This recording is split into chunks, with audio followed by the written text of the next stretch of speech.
రేపు జరగబోయే పార్లమెంట్ స్థానాలు చాలా ప్రెస్టీజియస్గా ఉన్నాయి ఈసారి. మరి రేపు 25 స్థానాల్లో అసలు గెలుపు ఎవరిది, ఓటమి ఎవరిది అందరూ కూడా.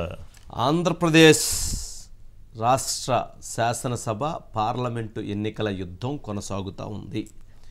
ఈ ఎన్నికల యుద్ధంలో నువ్వా నేనా అన్నట్లుగా వైసీపీ అదేవిధంగా కూటమి రెండూ కూడా యుద్ధాన్ని కొనసాగిస్తున్నాయి. అభ్యర్థుల ప్రకటన ఆసక్తికరంగా సాగింది.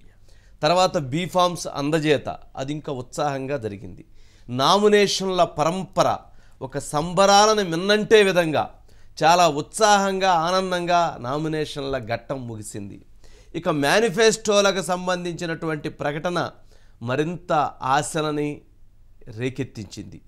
ఇప్పుడు ప్రచార పర్వం హోరుతో దూసుకుపోతున్నటువంటి తరుణంలో మహాన్యూస్ మహా తీర్పు పేరుతో ఏదైతే గ్రౌండ్లో ఉన్నటువంటి మన జర్నలిస్టులతో అక్కడ ఉన్నటువంటి సమాచారాన్ని సేకరించి అదేవిధంగా ఇప్పటి వరకు చేసినటువంటి అనేక సర్వే సంస్థలు లేదా అనేక సంస్థల యొక్క సమాచారాన్ని క్రోడీకరించి అదేవిధంగా అక్కడ గ్రౌండ్లో ఉన్నటువంటి పరిస్థితులని, అక్కడ ఉన్నటువంటి రాజకీయ మేధావులని, విశ్లేషకులని, అనుభవం ఉన్నటువంటి వ్యక్తులని, సీనియర్ పొలిటీషియన్స్ని ఇలా అనేక మందిని అభిప్రాయాలు తీసుకున్న తరువాత ఈరోజు 25 పార్లమెంటు స్థానాలకు సంబంధించి ఎవరెవరు ఏ పార్టీలు, ఆ పార్టీల్లో ఏ అభ్యర్థులు గెలవబోతున్నారు అనేటువంటి తీర్పుని ఈరోజు ఆ సమాచారాన్ని మహా తీర్పుని ఈరోజు వెల్లడిస్తున్నాం.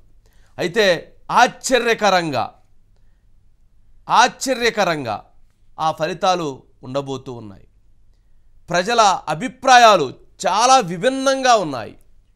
మనం ఆ 25 పార్లమెంటు స్థానాలను గనక ఒక్కసారి ప్రజలందరికీ తెలియజేద్దాం.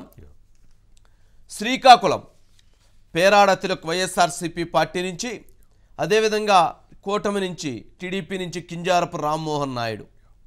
మరి గతంలో కూడా ఇప్పటికి 2 పర్యాయంలో రామ్మోహన్ నాయుడు గెలిచాడు. మరొక పర్యాయం రామ్మోహన్ నాయుడు గెలవబోతున్నాడు. హ్యాట్రిక్ సాధించబోతూ ఉన్నటువంటి పరిస్థితి ఉంది.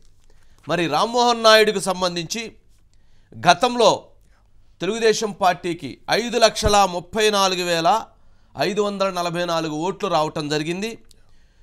అక్కడ వైఎస్ఆర్సీపీ పార్టీ అభ్యర్థికి 5,27,891 ఓట్లు రావటం జరిగింది. 6,653 ఓట్లతో ఆ రోజు శ్రీకాకుళంలో రామ్మోహన్ నాయుడు గెలిచాడు.